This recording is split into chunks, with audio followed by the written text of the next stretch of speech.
It's my pleasure to chair this first session. So we'll have three presentations, or four presentations. Our first speaker will be Dr. Yusuf Tamir. Yusuf Tamir is an associate professor in the Department of English at the Faculty of Letters and Human Sciences of Ibn Zohar University here in Agadir. And his main areas of interest, of course, is ICT. So we'll have the opportunity to have Mr. Tamir presenting his first paper entitled Avoiding Drowning in ICT-Based Resources by Means of Digital Content Curation. So the floor is yours, Mr. Tamir. Okay, thank you very much. Bismillah ar-Rahman ar-Rahim. It's a pleasure again to be among you, to share with you some of the tips for improving ELT. So today I'm going to talk, as you can see, so there's a little bit of change because the title I provided first time was a bit long, so I made it shorter. Okay, so Digital Content Curation. So another thing is that I'm going to be shifting between these two because usually I try to record my presentations and I can't record them here, so and I forgot to bring my cable for linking this to the data show, so that's why I'm trying to do this. So we'll be moving from making the two PCs. So first thing I would like to ask you, just a kind of brainstorming for this. So how many browsers do you find yourselves sometimes opening? Do you open usually? Sometimes, many times. It depends on your experience using technology and web browsing and internet. How many web browsers? The maximum you could, get. Do you remember any experience? One? Okay, that's, yeah. Yes, two? Many. How much many? 5. Yes, 5. So, yeah.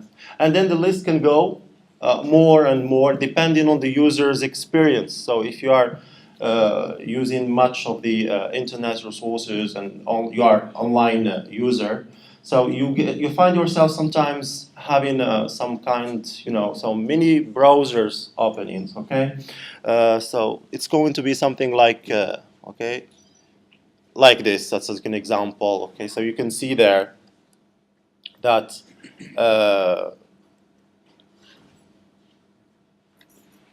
can you count there as an example? So for me personally, sometimes I find myself somewhere in there. So lots of browsers. You can see the tabs over there. So because you are moving from one tab and then it takes you to another tab, then it takes you to another tab, and then takes you to another line, and so on and so forth. So sometimes you find yourself like this. So the question that we could ask in this regard is that how are we really learning or teaching using technology, or are we sometimes drowning? Okay, so you drown a bit in the amount of ICT resources that are found. So many times you find something like this. Okay, so the purpose of this presentation today is to try to organize all this, okay, and to make it useful for both teachers and learners. So in this presentation, I'm going to talk about digital content curation from two perspectives. So talk about curation from the perspective of learning, okay, of learning for both students and teachers, because students, they are learners, so that goes without saying. But the teachers, in the sense of self-development and continuous developments, we're all the time learning. So we are at the same time learners, okay, and teachers. And I'm also going to talk about this from the perspective of teaching for both students and you as a provider of ICT resources for your learners. So how are you going to do that and help your students avoid this problem of drowning in the midst of this amount of ICT resources that are found? So here comes the role of curation, right?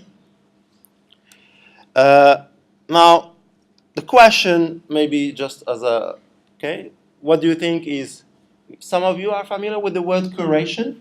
Anybody? Curation. Yes? Yes, Hasim? Can I give a definition? Yes, okay, no problem. Okay, it's the action of organizing and sifting and Mm-hmm. publishing links and websites and materials on Online, ICT resources, that's right, yeah. Anybody else who has some kind of familiarity with this term, curation? Can you help us go quickly? Yes, because of my time. Okay, it could be kind of, it's a process of, as Mr. Hassan said, sifting content. Yes, and that's looking right. What you are looking for. Yes. So that you look for some kind of shortcuts, if you like to. So you don't get lost and go immediately to. That's right. Yeah. So there is some kind of sifting, organizing, so that you go to the point directly without being lost. So to go quickly, so this is a picture that I've taken from another presentation about curation. So you can see it's very meaningful. Here you have an artist. So this artist looks at the word in his own perspective, in his own way, and then tries to depict the word for his viewers or her viewers, right? In an organized way. So it's a kind of metaphor just to help understand this meaning of curation. Another way of putting it is, if you look at the picture again, so you see there, it's a kind of sifting, okay? Looking for, finding, and then organizing. So, and then you find the most relevant thing for you, okay, as a learner, as teacher and learner at the same time, and for your students as learners, okay? So, content curation is the act of researching, finding, filtering, editing, and collecting valuable information, resources into meaningful collections, like in the picture I showed you before, to put them in a meaningful picture collection for yourself as well first, and then for your learners as well. Guides or galleries to help a specific group of people make sense, learn, or be updated on a specific topic. Okay, so for example, let's just make it easier for you to understand this. Many of you are involved in maybe Facebook groups, right?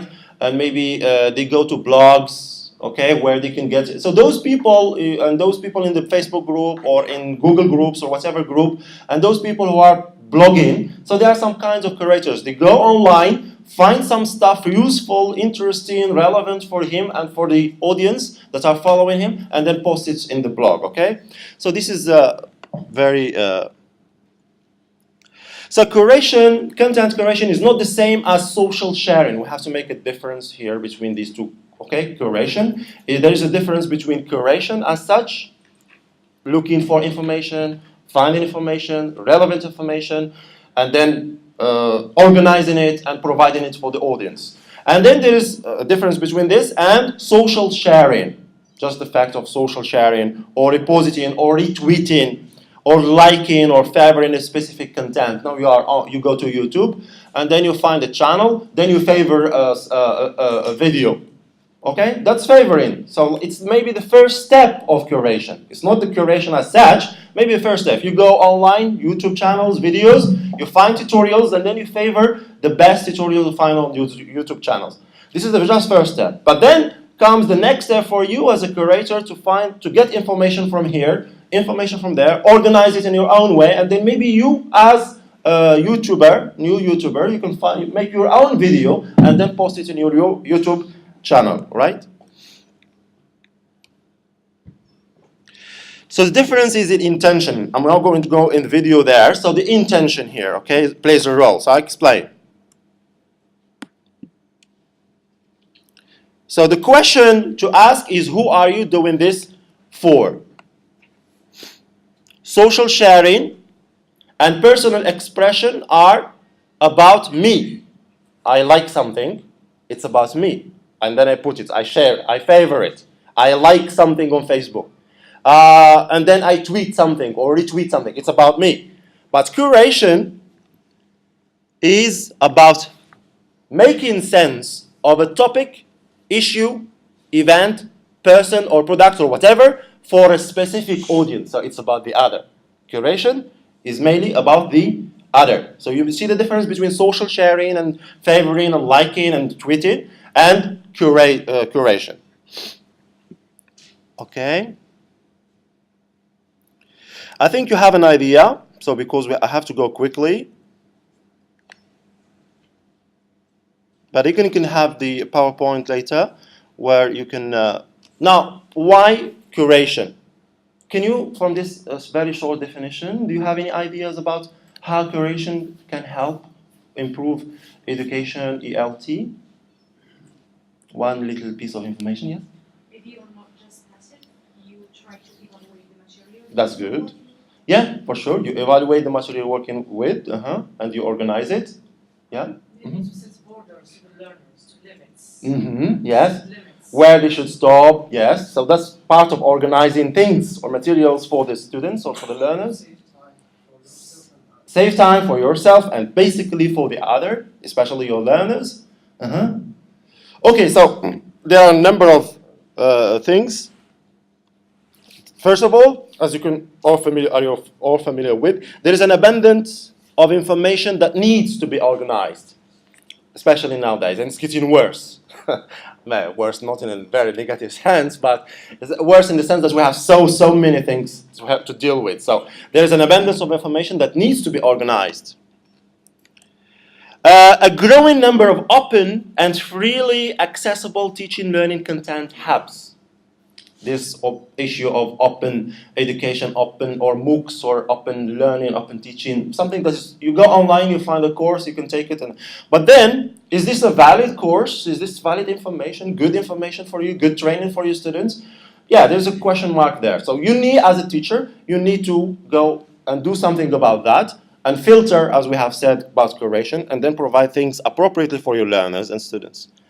A shift from a static, very slowly changing world of information to a constantly, rapidly changing one.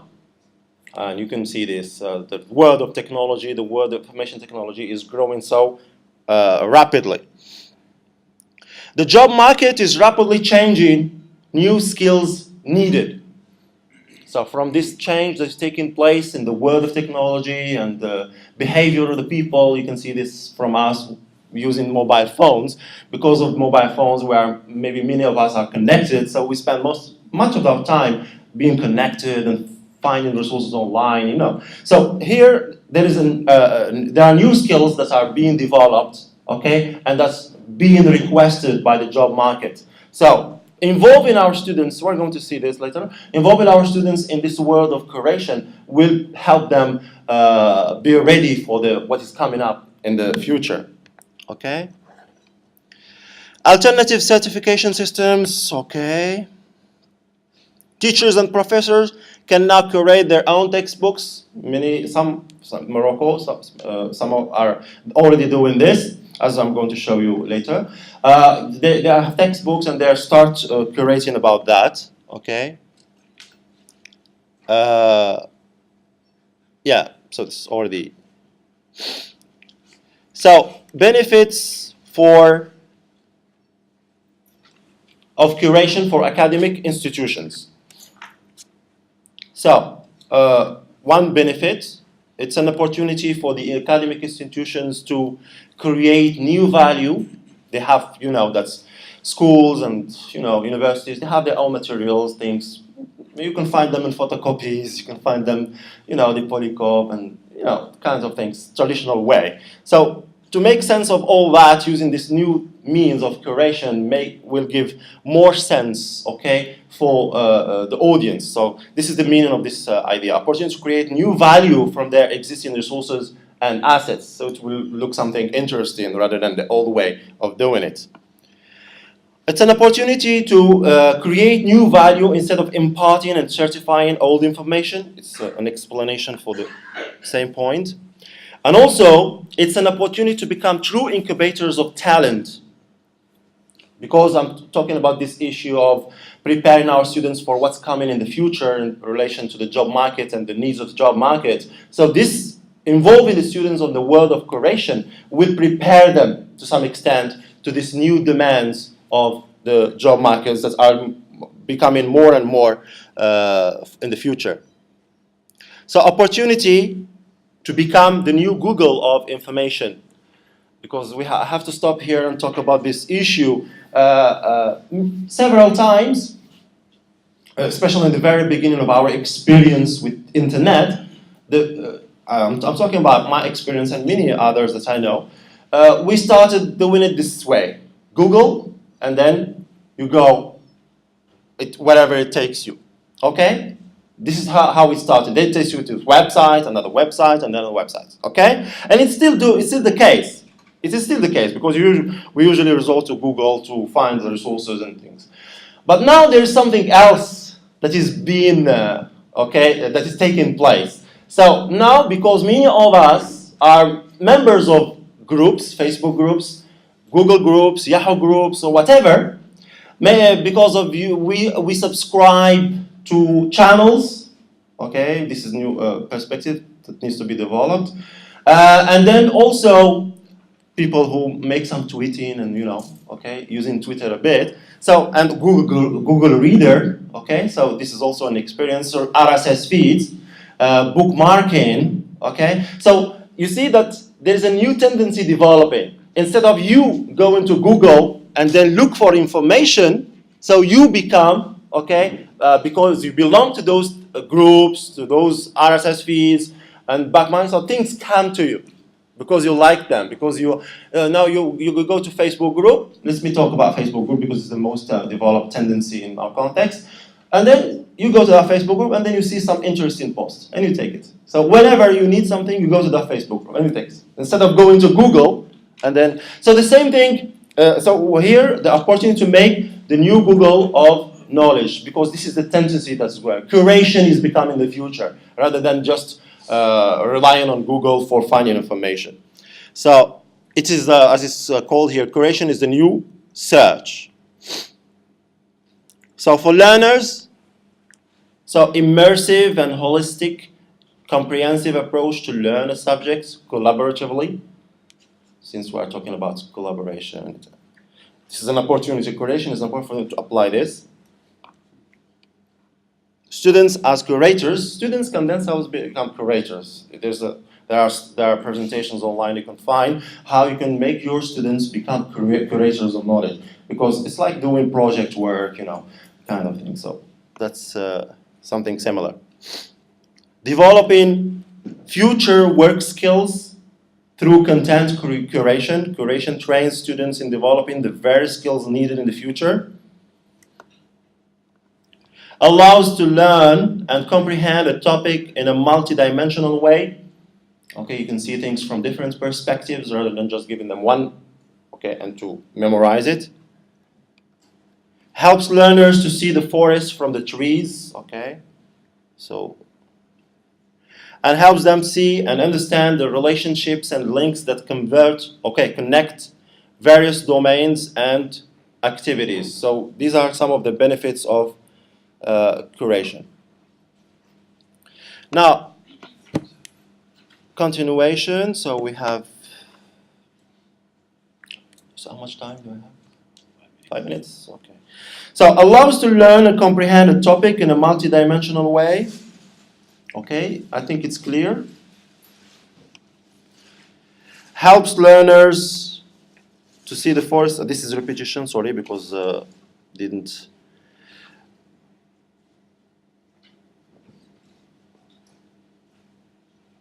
Okay, so you get an idea. Let me move on to how you can do this, How to do curation for you as teachers, for yourselves and for your colleagues and for students. So there are 5 models for curation. So there is aggregation. Aggregation is the act of curating. And all this comes from the definition itself of curation, The act of curating the most relevant information about a particular topic into a single location. You create a blog, but what do you post in that group? So what do? You go to different groups, blogs, references, resources online. You get information, you filter, you organize it, and you make it your own way. Provide it for the students and for colleagues. Distillation, it is the act of curating information into a more simplistic format where only the most important or relevant ideas are shared. So you get information, you organize it, and you make it as simple as possible for the learners, okay? In your own way. Elevation, it refers to curation with a mission of identifying a larger trend or insight from a smaller daily musings or posted online. Okay, so.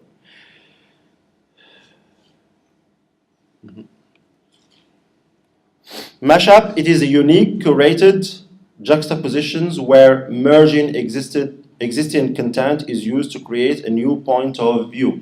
And in all of this, you can see that there is the hand of the teacher in there.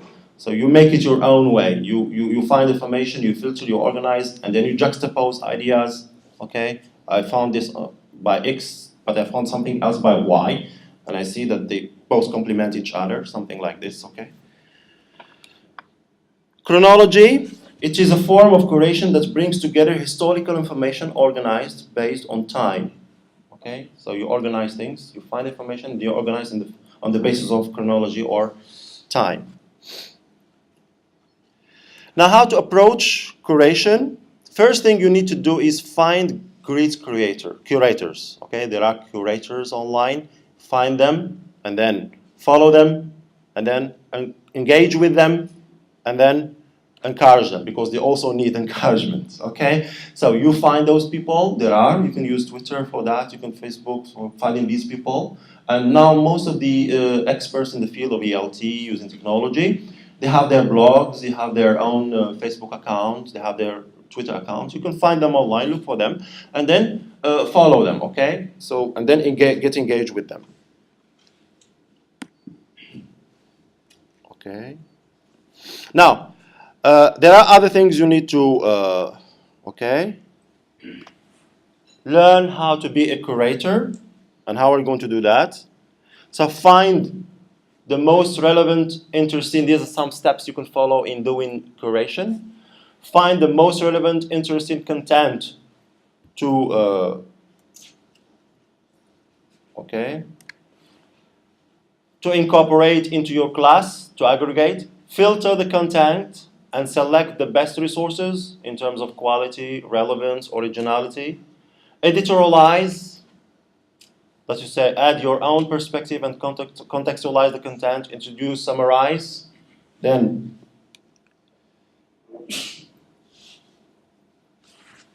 you have arrange the content in a manner that makes a point, create the end product. What is going to be your end product? It's going to be, are you going to curate in the form of a video? Are you going to curate in the form of an article on a blog? Are you going to curate in the form of audio or whatever? There are different formats you can use for that purpose. And then share your work. You have to share it, okay? The next step, which is very important and many people don't do, is to involve students in conversation. So you have to know how to engage yourself, like in teaching, like in the classroom, in fact. You should find ways how to engage your students with you, with what you give them. Okay, the same thing should be applied online.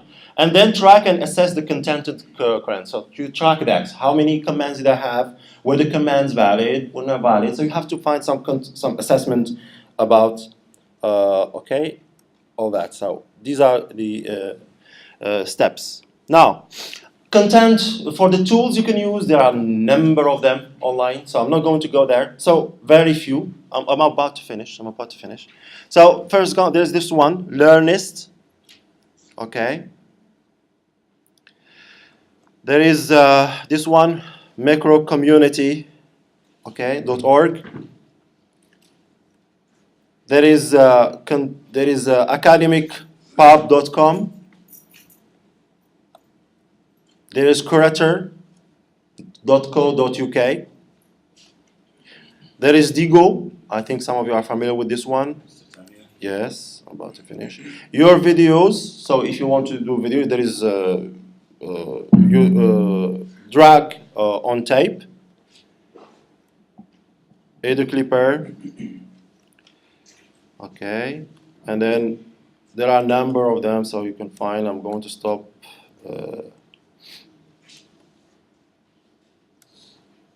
Scoop it. One presentation by Hasim will be later by about Scoop it. Okay. And finally, there is YouTube there. Okay. Now for the examples, I'm going to show some examples. Okay, if you don't mind. Yes, one example, please. One example. Okay. It's very important. So there is this one. You would have the file. Yes, you're going to have it, yeah.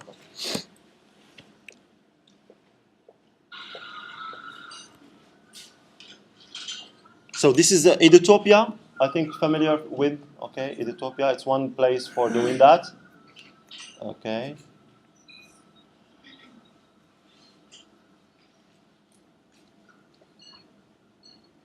Then from our colleagues, we have here, see Zubair, who has a Scoopit account, ALT community newsletter, 14 Moroccan. So we have there a number of curated, okay, ALT materials.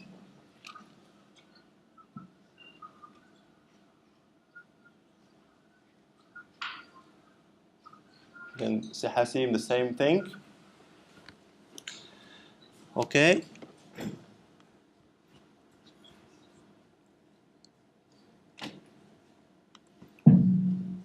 And thank you very much. Thank you, Mr. Tamir, for this nice presentation, which we enjoyed.